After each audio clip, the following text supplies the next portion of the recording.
Hello friends, today we will discuss in Corporate Finance 2 Business Law Group. The topic is registration of banking company as insured bank. So chapter 3 of the Deposit Insurance and Credit Guarantee Act 1961 deals with the registration of banking company as insured bank. So section 10 of the act provides the corporation shall register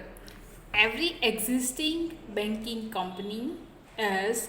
an insured bank before expiry of 30 days from the date of the commencement of this act.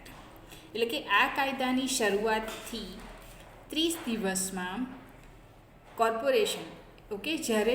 આ કાયદામાં corporation શબ્દ વપરાય ત્યારે corporation એટલે deposit insurance and credit guarantee corporation. એટલે corporation દરેક અસ્તિત્વ ધરાવતી બેન્કિંગ કંપનીને ઇન્શ્યોર બેંક તરીકે રજીસ્ટર કરશે ત્યારે આ કાયદાના અમલથી 30 દિવસમાં. એટલે કે આ કાયદાનો અમલ તો 1961થી થઈ જ ગયો છે, પણ જ્યારે કોઈ નવી કંપની એસ્ટાબ્લિશ થાય ત્યારે 30 દિવસમાં કોર્પોરેશન એનું ઇન્શ્યોર બેંક તરીકે રજિસ્ટ્રેશન કરશે જો એ કંપની બેન્કિંગ કંપની હશે તો under section 10 of the act. So section 10 deals with the existing banking company to which the Banking Act, Regulation Act 1949 is applicable. Okay, so section 10 deals with the existing company so far as section 11 deals with the new banking company after taking the license under section 22 of the Banking Regulation Act. The corporation shall register the new banking company as insured bank. Okay, like corporation એટલે કે the Deposit Insurance and Credit Guarantee Corporation એ દરેક નવી banking કંપનીને ensure bank તરીકે register કરશે જ્યારે જે તે બેન્કિંગ કંપનીને બેન્કિંગ રેગ્યુલેશન એક્ટ 1949 અંતર્ગત લાયસન્સ ઇસ્યુ થશે ત્યારે કોર્પોરેશન એને ઇન્શ્યોર બેંક તરીકે રજીસ્ટર કરશે. એનો મતલબ કે દરેક બેંક જે બેન્કિંગનું એક્ટિવિટીઝ કરે છે અથવા તો બેન્કિંગ કંપની જે બેન્કિંગ એક્ટિવિટીઝ કરે છે એ દરેક બેન્કિંગ કંપનીને કોર્પોરેશન ઇન્શ્યોર બેંક તરીકે રજીસ્ટર કરશે. એનો મતલબ દરેક ડિપોઝિટ એ સિક્યોર્ડ છે because the corporation has registered the same. Section 11A of the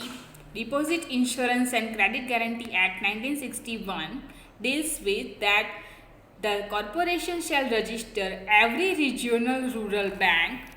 before the expiry of the 30 days from the date of its establishment. Okay, એટલે corporation જે rural bank છે રિજિયોનલ રૂરલ બેંક એ જે દિવસથી સ્થાપિત થાય એના 30 દિવસમાં કોર્પોરેશન એનું રજિસ્ટ્રેશન કરશે as a ensure bank. Section 12 deals with the every banking company being defunct banking company at the commencement of this act by the reason of subclauses 7 and subclause 8 of clause F of the section 2. Okay, એટલે જે defunct banking company definition છે shell unless it become the defunct banking company under any other subclause of that clause be registered by the corporation as insured bank as soon as may be after the termination of the order of moratorium or as the case may be the rejection of the application for its winding up. Okay, એટલે જે company ડિફંક્ટ company banking કંપનીના લિસ્ટમાં છે બરાબર, જો એ company ડિફંક્ટ હોય okay અને ડિફંક્ટ એટલે ફંક્શન નથી કરી રહી એટલે ડિપોઝિટ રિસિપ્ટ નથી કરી રહી અથવા તો જેને વાઇન્ડિંગ અપનો ઓર્ડર કરેલો છે બરાબર. એટલે હવે પછીથી આ બેન્કિંગ કંપની કાર્ય નહીં કરે એવો ઓર્ડર લીધેલો હોય એવી કંપનીને જો એનો ટર્મિનેશનનો મોરેટોરિયમ ઓર્ડર જે છે એ પાછો લેવામાં આવે, ઓકે, અથવા તો રિજેક્ટ કરવામાં આવે, તો આવા ગ્રાઉન્ડ ઉપર હવે આ બેન્કિંગ કંપની ડિફંક્ટ નથી અને ફંક્શનિંગ છે, ઓકે, ડિફંક્ટ નથી. તો હવે આ ફંક્શનિંગ છે તો એને પણ જે કોર્પોરેશન આવી બેન્કિંગ કંપનીને પણ ઇન્શ્યોર બેંક તરીકે રજીસ્ટર કરશે. Another important section in relation to the cooperative bank is no cooperative bank shall register under this section, that is section 13A, unless it is an eligible cooperative bank. જો જે તે cooperative bank જેનું function બેન્કિંગનું છે, જો એ bank cooperative bank eligible ન હોય, eligible હોય, okay, it is an eligible unless it is an eligible cooperative bank, okay, એટલે જે તે કોઈ પણ કોઓપરેટિવ બેંક રજિસ્ટર નહીં થાય જો એ એલિજિબલ કોઓપરેટિવ બેંક નહીં હોય, ઓકે, એટલે એનો મતલબ કે રજિસ્ટ્રેશન થશે જ્યારે એ એલિજિબલ કોઓપરેટિવ બેંક હશે, right. So, subject to the said, as it is been said in subsection 1, the corporation shall register every existing cooperative bank as an insured bank before the expiry of 30 days next following the commencement of the Deposit Insurance Corporation Amendment Act 1968. Okay, so 1968 પહેલાં એમાં જે amendment આવ્યું, બરાબર, એમાં સુધારો આવ્યો, એના પહેલાં કોઓપરેટિવ બેંકને રજિસ્ટ્રેશન ઇન્શ્યોર બેંક તરીકે નહોતું, પણ 1968માં સુધારો આવ્યા પછી કોર્પોરેશન એટલે કે deposit insurance and credit guarantee corporation A cooperative બેંકને એસ્ટાબ્લિશ થયા પછી 30 દિવસમાં એનું રજિસ્ટ્રેશન ઇન્શ્યોર બેંક તરીકે કરશે. હવે આ ઇન્શ્યોર બેંક કેમ જરૂરી છે, બરાબર, કે એ corporation deposit insurance and credit guarantee corporation દ્વારા આ બેંકનું રજિસ્ટ્રેશન કર્યું છે, એનો મતલબ કે આ રજિસ્ટ્રેશન થયા પછી આ બેંક એનું ઇન્સ્યોરન્સ લીધેલો છે, એનો મતલબ જે ક્રેડિટેડ એમાઉન્ટ છે, જે ડિપોઝિટ્સ છે, એ ગેરંટી છે કે it will be return to the customers, okay, એટલે કસ્ટમર્સને જે ડિપોઝિટ્સ છે એ 100% એ લોકોને રિટર્ન થશે, that is a guarantee, okay, credit shall be guarantee two return, okay, that is why it is important to register before the corporation. તો એના માટે bifurcation કર્યા કે દરેક કઈ બેન્કિંગ કંપની રજિસ્ટર થઈ શકે,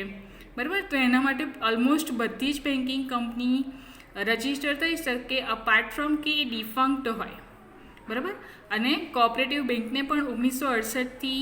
એનું અમલ કરવામાં આવ્યો છે કે 1968 પછી જે કોઓપરેટિવ બેંકો છે એ લોકોને પણ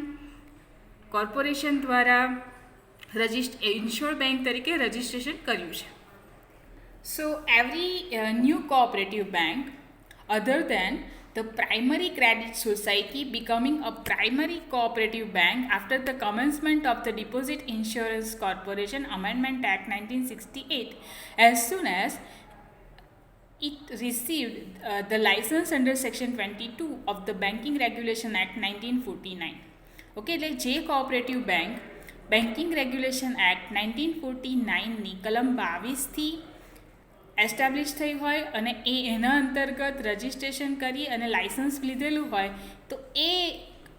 જે તે કોઓપરેટિવ બેંકને deposit insurance and credit guarantee corporation દ્વારા ઇન્શ્યોર બેંક તરીકે રજિસ્ટ્રેશન થશે. અ primary credit society becoming a primary cooperative bank after the such commencement of the 3 months of its having made an application for license under the said section. બરાબર, તો primary credit society જે છે જેનું main function credit લેવાનું છે, બરાબર, અને જે બિકમિંગ અ પ્રાઇમરી કોઓપરેટિવ બેંક, જે પ્રાઇમરી કોઓપરેટિવ બેંક બની છે, જેના અસ્તિત્વથી 3 મહિનામાં જો એણે લાઇસન્સ માટે એપ્લિકેશન કરેલી હોય તો એ જે તે કોઓપરેટિવ બેંકનું રજિસ્ટ્રેશન ઇન્શ્યોર બેંક તરીકે થશે. Every cooperative bank which has come into existence after the commencement of the Deposit Insurance and Credit Guarantee Act, Amendment Act 1968, as a result of the division of the other cooperative society carrying on the business as cooperative bank, or amalgamation of two or more cooperative societies carry on banking business at the commencement of Banking Laws Application to Cooperative Societies Act 1965, or at the time thereafter within the 3 months of having made an application for the license under the said section. Okay, so જ્યારે કોઈ દરેક cooperative bank જે 1968ના deposit insurance corporation એક્ટના સુધારા પછી અસ્તિત્વમાં આવી હોય, ઓકે, અને એ 2 થી 3 બેંકોનું સંયોજન થયું હોય અને જે બેંકને banking lose application to the cooperative societies act 1965 લાગુ પડતો હોય અને એણે લાઇસન્સ માટે એપ્લાય કર્યું હોય તો એ જે તે કોઓપરેટિવ સોસાયટીઝને ડિપોઝિટ ઇન્સ્યોરન્સ કોર્પોરેશન એટલે DIC, જે deposit insurance and credit guarantee corporation હવે પછીથી છે, એને ઇન્શ્યોર બેંક તરીકે રજિસ્ટર કરશે, provided that the bank referred to in clause B, okay, that is the banks which have been amalgamated, કે જેનું સંયોજન થયું છે, 2 થી 3 બેંકો ભેગી થઈ અને કોઓપરેટિવ બેંક થઈ છે, shall not be so registered if it has been informed by notice in writing by the Reserve Bank that such license cannot be granted to it. Apart from કે ભાઈ આ જે છે પ્રોવિઝન, બરાબર, કે એમાલ્ગેમેટેડ cooperative banks જે છે એ બેંકને રિઝર્વ બેંક દ્વારા જો એવું નોટિફિકેશન મળ્યું હોય કે એટલે નોટિસ મળી હોય કે લખાણમાં, ઓકે, લેખિતમાં નોટિસ મળી હોય કે આ જે બેંક છે એને લાઇસન્સ ઇસ્યુ ના થવું જોઈએ under the particular act, that is banking lose application and cooperative societies act 1965. એ અંતર્ગત જો રિઝર્વ બેંક એવું કહેતી હોય લખાણમાં કે આ જે સંયોજન થયેલી બેંકો છે એ બેંકોને લાઇસન્સ ઇસ્યુ ના થવું જોઈએ તો એ કોઓપરેટિવ બેંકને કોર્પોરેશન ઇન્શ્યોર્ડ બેંક તરીકે રજિસ્ટર નહીં કરે. Every cooperative bank, section 13B speaks about every cooperative bank being a defunct cooperative bank at the commencement of the Deposit Insurance Corporation Amendment Act 1968 by the reason of clauses 7 and 8 of section 2FF shall, unless it becomes the defunct cooperative bank under other subsection of that clause, be registered by the corporation as an insured bank as soon as may be after the termination of the order of moratorium, or as the case may be the rejection or the dismissal of an application for the winding up, provided that it is an eligible cooperative bank and either holds a license granted under section 22 of the Banking Regulation Act, or having applied for the license according to that section has not been informed by notice in writing by the Reserve Bank of India that the license cannot be granted to it. Okay, કે 13B એટલે કલમ 13B એવું કહે છે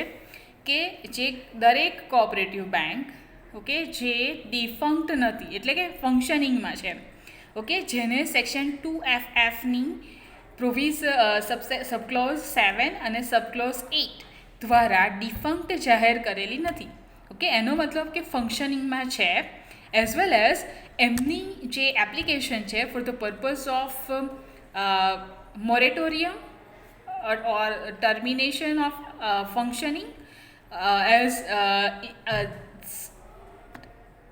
as well as under section 22 of the Banking Regulation Act, it has not been dismissed as for defunctioning,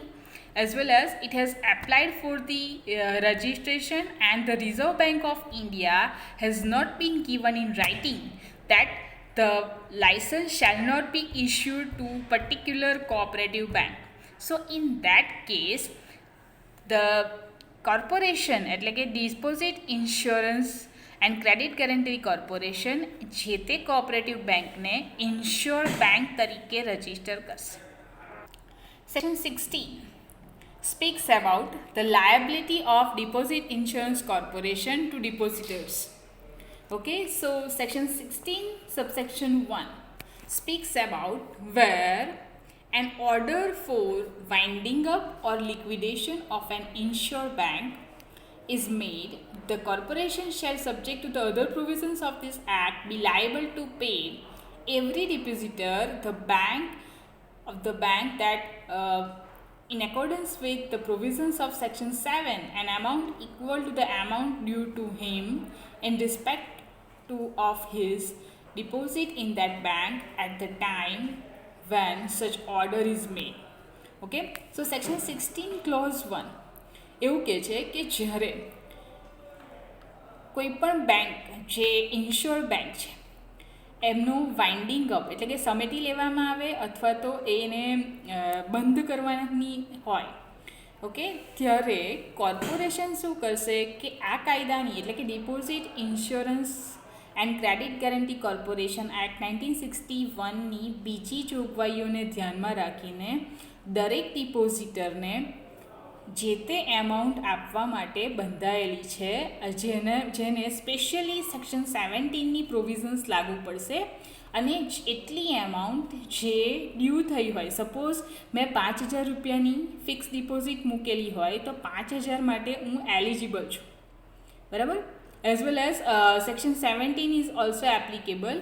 in relation to such order, provided that the liability of the corporation in respect of the insured bank referred to in clause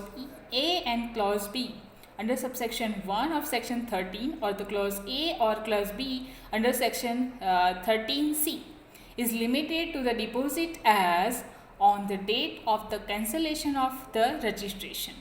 Provided further that the total amount payable by the corporation to any one depositor in respect of his deposit in that bank in the same capacity and the same right shall not exceed 1,500 rupees. So that amount can be changed in by 1 lakh rupees with effect from the 1993. અને આ જે 1,500 રૂપિયાની જે amount છે time to time central government દ્વારા consultation કરી અને જે તે બેન્કિંગ કંપનીની ફાઇનાન્શિયલ પોઝિશનને ધ્યાનમાં રાખીને એ ટાઈમ ટુ ટાઈમ ચેન્જ થશે. Clause 2 section 16 subsection 2 provides that where an insured bank a scheme of the compromise or arrangement or reconstruction or amalgamation has been sanctioned by any competent authority. So in that case, the said scheme provides for each depositor being paid or credited with on the date on which the scheme is in force. Okay, એટલે જ્યારે ensure બેંકને કોઈ scheme લાગુ પડતી હોય, like for the purpose of compromise અથવા તો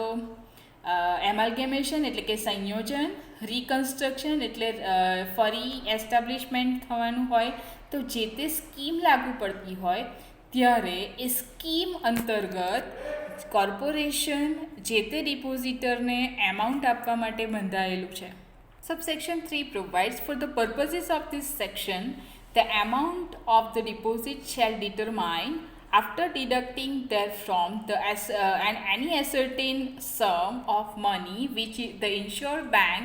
may be legally entitled to claim by way of set-off. Okay, set of એટલે કે કોઈ એક એમાઉન્ટની સામે સેટ ઓફ કરી અને જે તે એમાઉન્ટ બનતી હોય તો એવી એમાઉન્ટ ડિપોઝિટરને પે થશે. સપોઝ ડિપોઝિટરની કોઈ એમાઉન્ટ બાકી હોય ફોર ધી બેંક, ઓકે, તો એ એમાઉન્ટ સેટ ઓફ કર્યા પછીની એમાઉન્ટ લિક્વિડેશન અથવા વાઇન્ડિંગ અપ વખતે મળશે. Okay, so this is all about section 10, 11, 11A, 12, 13A, 13B and section 16 in relation to the registration of the banking company as insured banks, as well as liability of the DIC, that is Deposit Insurance Corporation, to depositors or the deposits. Thank you so much.